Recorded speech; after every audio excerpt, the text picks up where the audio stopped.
Salam pemirsa yang saya kasihi di dalam Yesus Kristus. Senang berjumpa Anda kembali dalam acara Renungan Kasih. Satu acara khusus di mana kita belajar tentang kebenaran firman Tuhan. Kebenaran secara khusus hari ini kita mempercakapkan tentang siapakah Yesus dan apa yang telah dikerjakannya bagi kita di atas kayu salib. Kebenaran yang memberikan kepada kita kekuatan dan penghiburan, peneguhan sekali lagi sebagai pengikut-pengikutnya. Apa yang kita harus kerjakan hari ini, kita lakukan hari ini sebagai pengikutnya sampai mati. Para pemirsa yang kekasih, sebelum kita belajar lebih jauh, kita meminta pertolongan Roh Kudus agar melalui kebenaran ini, kita benar-benar diteguhkan. Mari kita berdoa. Bapa yang penuh kasih di dalam Yesus Kristus, kami memuji Engkau pada hari ini sekali lagi oleh karena kemurahan, kasih setiamu yang tidak pernah berubah dulu, sekarang, dan selama-lamanya. Kami telah belajar beberapa waktu yang lalu tentang kebenaran di seputar siapakah Yesus dan apa yang telah dikerjakannya. Hari ini sekali lagi kami melanjutkan kebenaran ini untuk mengenal lebih dalam siapa Yesus dan apa yang telah dikerjakannya bagi seluruh umat manusia. Sehingga setiap pemirsa yang mendengar kebenaran ini mana saja mereka berada, diberkati oleh Tuhan, diteguhkan, dan mengikut Yesus sampai selama-lamanya. Kami serahkan waktu ini sepenuhnya dari awal sampai akhir. Biarlah firman Tuhan ini benar-benar menjadi bagian kami semua. Di dalam nama Yesus, Juru Selamat yang hidup, kami telah berdoa. Haleluya. Amin. Pemirsa yang kekasih, pada beberapa sesi yang lalu kita telah belajar tentang topik ini, yaitu siapakah Yesus dan apa yang telah dikerjakannya bagi kita. Dan kita sampai kepada pernyataan kebenaran tentang mengapa Yesus rela menderita, rela disalibkan, dan rela mati bagi kita di atas kayu salib. Alkitab memberikan kepada kita beberapa alasan. Pada beberapa kesempatan yang lalu, saya telah memaparkan beberapa alasan itu. Saya ingin mengulangnya kembali kepada saudara. Alasan pertama adalah untuk menanggung murka Allah. Yesus rela mati untuk menanggung murka Allah yang seharusnya jatuh kepada saya dan pemirsa, tetapi Yesus menerima hukuman itu untuk kita. Yang kedua, untuk menyenangkan hati Bapanya. Yesus datang sebagai misionari dari sorga, utusan Allah datang dari sorga, khusus untuk melakukan sebuah karya besar, dan itu untuk kepuasan hati Bapanya. Yang ketiga adalah untuk menunjukkan kekayaan kasih dan anugerah Allah bagi semua orang berdosa. Saya dan termasuk juga para pemirsa sekalian. Yang keempat, kita telah belajar tentang alasan yang keempat Yesus rela mati adalah untuk menunjukkan kasih Yesus sendiri kepada kita. Tidak hanya seperti dalam Injil Yohanes 3:16 berkata bahwa Yesus datang menyatakan kasih Allah kepada kita. Tetapi kematian Kristus menyatakan kasih-Nya kepada kita. Hari ini saya ingin mengajak kita untuk melanjutkan percakapan kita di seputar alasan yang kelima, di mana Yesus rela menderita, disalibkan, dan mati di atas kayu salib bagi kita. Alasan yang kelima adalah Yesus menderita dan mati untuk menjadi tebusan bagi banyak orang. Sekali lagi, Yesus menderita dan mati di atas kayu salib untuk menjadi tebusan bagi banyak orang. Alkitab berkata tentang kata banyak orang. Yang dimaksudkan adalah semua manusia tanpa kecuali, dari segala suku dan bangsa, bahasa, kaum, budaya, agama, kepercayaan, dan sebagainya. Seluruh dunia, semua manusia yang hidup di muka bumi ini. Yesus mati bagi kita semua, menebus kita semua dari kesalahan dan dosa-dosa kita. Mari kita membaca di dalam Alkitab, dalam Injil Markus, pasal yang ke-10 ayat yang ke-45. Berkata demikian, karena Anak Manusia juga datang bukan untuk dilayani, melainkan untuk melayani, dan untuk memberikan nyawanya menjadi tebusan bagi banyak orang. Anak Manusia, salah satu sebutan yang Yesus sering gunakan untuk menjelaskan tentang dirinya. Anak Manusia, yaitu Yesus Kristus, juga datang bukan untuk dilayani, melainkan untuk melayani, untuk memberikan nyawanya menjadi tebusan bagi banyak orang. Pemirsa yang saya kasihi, perhatikan di sini. Alkitab tidak pernah, sekali lagi, Alkitab tidak pernah menyatakan bahwa iblis harus dibayar agar orang berdosa dapat diselamatkan. Sekali-kali tidak. Alkitab tidak pernah memberikan penjelasan bahwa iblis harus dibayar supaya orang-orang berdosa itu dapat diselamatkan. Dari kebenaran firman Tuhan yang kita baca bersama-sama, kita melihat apa yang terjadi terhadap iblis ketika Yesus menderita, ketika Yesus disalibkan, ketika Yesus mati. Bukanlah sebuah pembayaran kepada iblis, tapi tepatnya adalah sebuah penaklukan. Sekali lagi, apa yang terjadi terhadap iblis ketika Yesus mati, menderita, disalibkan bagi kita, bukanlah sebuah pembayaran kepada iblis, tetapi sebuah penaklukan sepenuhnya terhadap kekuasaan iblis. Yesus Kristus, Anak Allah, menjadi manusia supaya oleh kematiannya Ia memusnahkan dia, menghancurkan iblis yang berkuasa atas maut. Demikian tertulis di dalam firman Allah dalam surat Ibrani 2 ayat yang ke-14. Karena itu, pemirsa yang kekasih, tidak ada tawar-menawar. Iblis dihancurkan, kekuasaannya dihancurkan oleh kematian Yesus di atas kayu salib. Pemirsa yang kekasih, ketika Yesus menyatakan bahwa Dia datang untuk memberikan nyawanya menjadi tebusan, fokusnya bukanlah pada siapa yang mendapatkan bayarannya.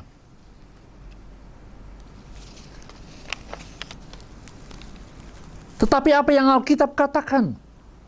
Fokusnya adalah pada nyawanya sendiri. Yesus menjadi tebusan. Ini semua terletak pada kerelaannya untuk melayani daripada dilayani. Perhatikan kata yang kita pelajari dari ayat firman Tuhan tadi. Memberikan nyawanya menjadi tebusan bagi banyak orang. Kata banyak orang di sini akan mendapatkan keselamatan. Banyak orang mendapatkan keselamatan dari tebusan yang diberikan oleh Yesus melalui memberikan nyawanya. Kalau kita bertanya, pemirsa, siapa yang menerima bayaran? Alkitab memberikan jawaban yang sangat gamblang. Tuhan, Allah Bapa, yang telah mengutus anaknya yang menerima bayaran itu. bukan iblis, bukan juga Anda. Tapi kita menerima dampak dari pembayaran Yesus atas rancangan Bapanya. Ada tertulis, Yesus telah menyerahkan dirinya untuk kita sebagai persembahan dan korban yang harum bagi Allah Bapa. Efesus pasal 5 ayat yang kedua berkata demikian. Jadi pemirsa yang kekasih, Yesus Kristus telah mempersembahkan dirinya sendiri.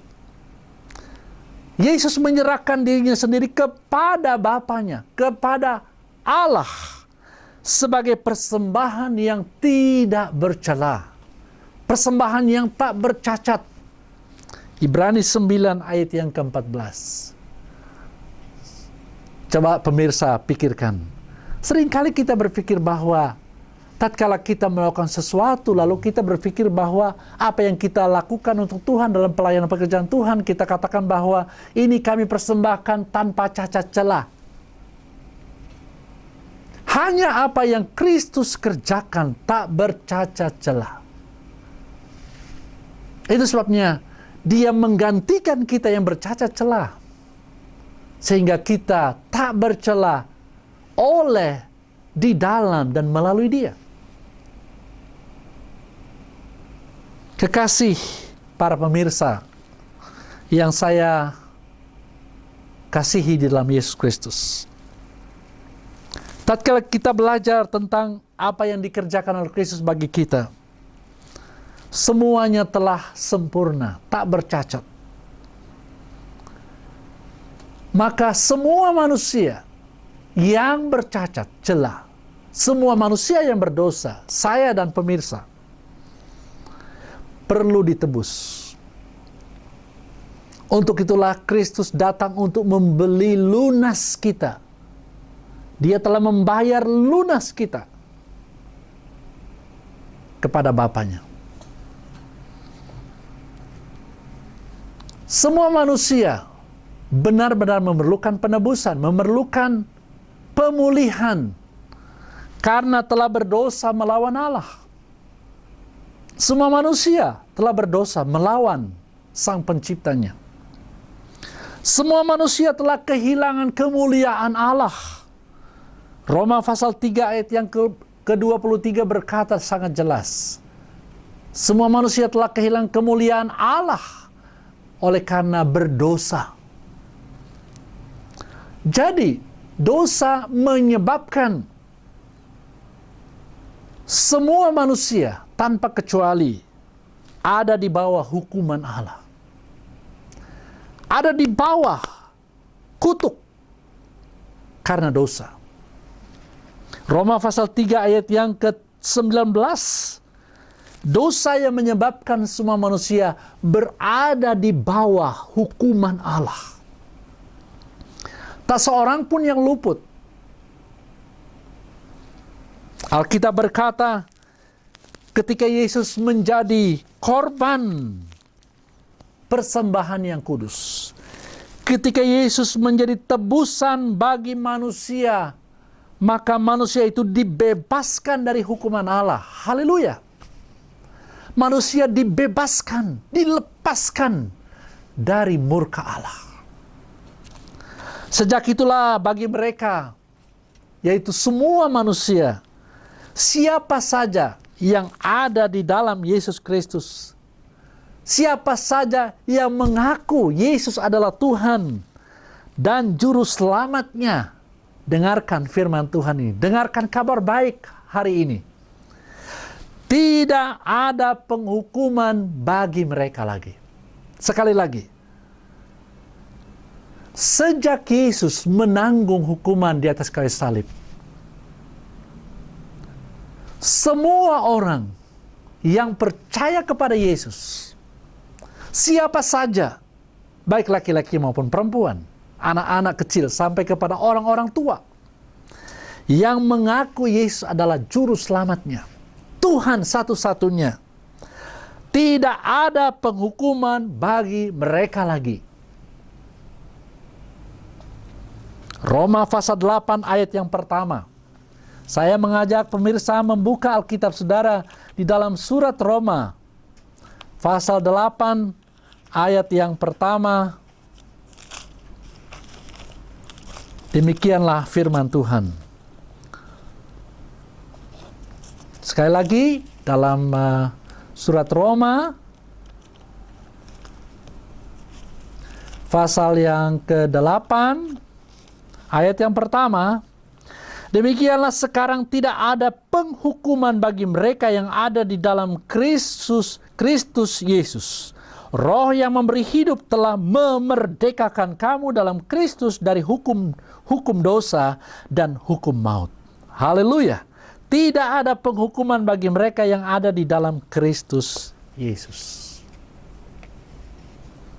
Pemirsa yang saya kasihi, inilah kabar baiknya. Sehingga tatkala tertulis dalam firman Tuhan dalam Wahyu pasal 14 ayat yang ke-7 yang mengatakan mereka yang mengikut Yesus akan diselamatkan dari hukuman kekal. Dan ini juga tertulis dalam surat Roma pasal 2 ayat yang kedua. Sangat jelas, dan saya tidak dapat menambahkan perkataan ini sebab inilah firman Allah yang memberikan kepada kita peneguhan sekali lagi sebagai pengikut-pengikutnya dimanapun saja Anda berada.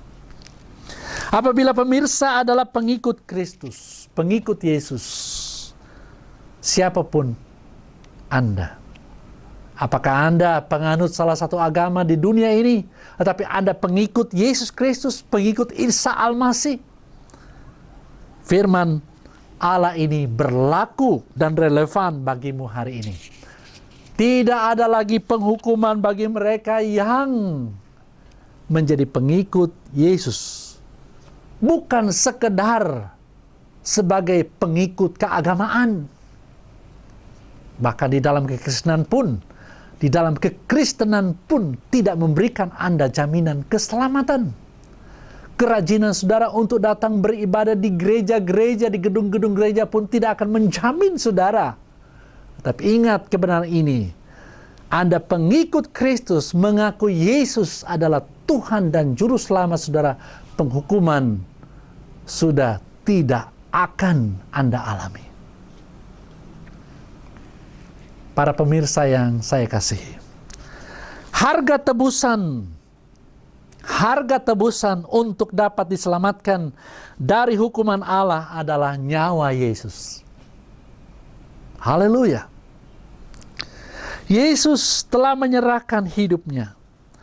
Jadi hidup Yesus diserahkan kepada kematian. Yesus berulang kali berkata kepada murid-muridnya, Anak manusia akan diserahkan ke tangan manusia. Dan mereka akan membunuh dia. Markus 9 ayat 31. Manusia memang membunuh dia. Dan Alkitab menjelaskan bahwa orang-orang yang menyebut diri mereka sebagai umat Allah sekalipun, bahkan di tangan mereka, Yesus dibunuh dan disalibkan.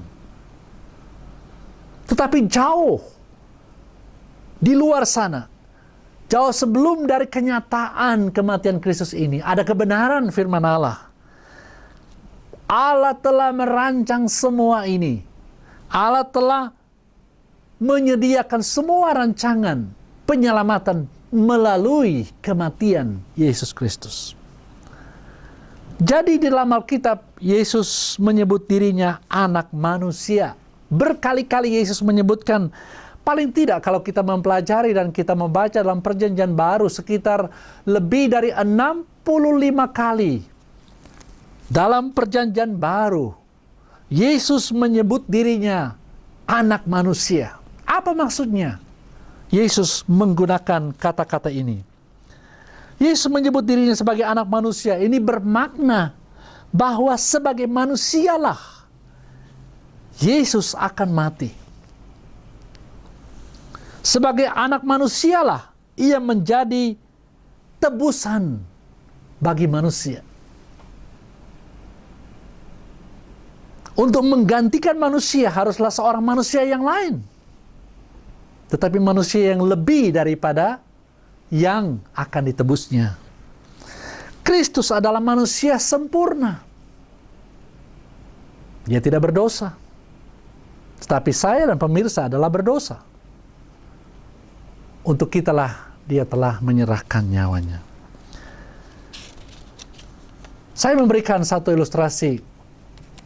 Saya pernah melihat ada segerombolan atau sekelompok semut-semut yang kecil. Semut ini satu kali mereka berjalan di pinggir rumah dan saya yang perhatikan mereka membawa tulang-tulang ikan yang kecil-kecil masuk ke dalam lubangnya. Tapi tulang ikan itu panjang. Kemudian waktu mereka mau masuk di lubang itu tidak dapat masuk oleh karena tulangnya panjang, lubangnya kecil. Sehingga tulang itu melintang di atas lubangnya. Saya prihatin, kemudian saya memata-matakan, saya ambil tulang ikan itu, saya patah-patahkan, saya taruh di lubangnya. Apa yang terjadi?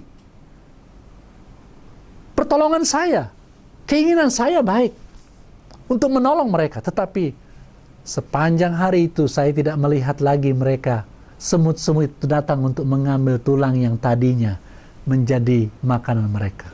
Mengapa? Sebab saya tidak dapat membantu semut-semut. Kalau saya ingin membantu semut, saya harus menjadi semut. Sehingga saya tahu bagaimana saya menolong mereka, dan mereka tahu bagaimana kehendak saya menolong mereka dengan niat yang baik. Saudara yang kekasih, pemirsa yang saya kasih, Allah kita yang di sorga mengambil cara inkarnasi menjadi manusia. Dialah Yesus Kristus. Dia menjadi manusia, menyebut diri sebagai anak manusia untuk menyelamatkan manusia. Dan firman Allah sungguh jelas kepada kita. Dengan cara itulah dia menebus kita. Ketika Alkitab berkata anak manusia juga datang bukan untuk dilayani tapi untuk melayani, artinya dia tidak memerlukan pelayanan kita. Dia adalah pemberi, bukan penerima. Yesus memberikan nyawanya untuk kita. Harganya dibayar lunas dengan sukarela. Tidak ada unsur paksaan. Yohanes 10 ayat yang ke-18. Yesus dengan sukarela penuh memberikan dirinya agar kita selamat, saudara. Pemirsa yang saya kasihi. Jadi berapa banyak yang Yesus tebus dari dosa? Menurut firman Tuhan yang kita baca, ada tertulis tebusan bagi banyak orang. Tak terbatas, siapapun boleh diselamatkan, berhak memperoleh penebusan ini. Tawaran keselamatan bagi semua orang, 1 Timotius 2 ayat 5 sampai yang ke-6. Tawaran keselamatan bagi semua orang. Jadi keselamatan tersedia bagi semua orang dari pelbagai suku, kaum, bahasa, bangsa, di mana saja. Jika pemirsa mau selamat, ikutilah Yesus yang telah rela mati untukmu. Apakah pemirsa adalah bagian dari banyak orang yang ditebus oleh darah Yesus? Pemirsa yang kekasih, tahukah saudara bahwa semua yang telah Yesus kerjakan di kayu salib, dalam penderitaan, dalam kematiannya, dia lakukan sebagai tanda kasih-Nya kepadamu. Dia sangat mengasihimu jauh sebelum pemirsa menyadarinya. Jadi percayalah pada janji firman Allah yang kita sudah pelajari bersama. Saya sebagai pelayannya hanya menyampaikan kebenaran ini.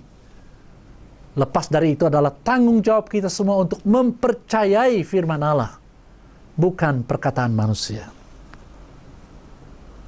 Setelah mendengar kebenaran ini, pemirsa, buatlah keputusan untuk tetap setia mengikuti Yesus hingga dia datang.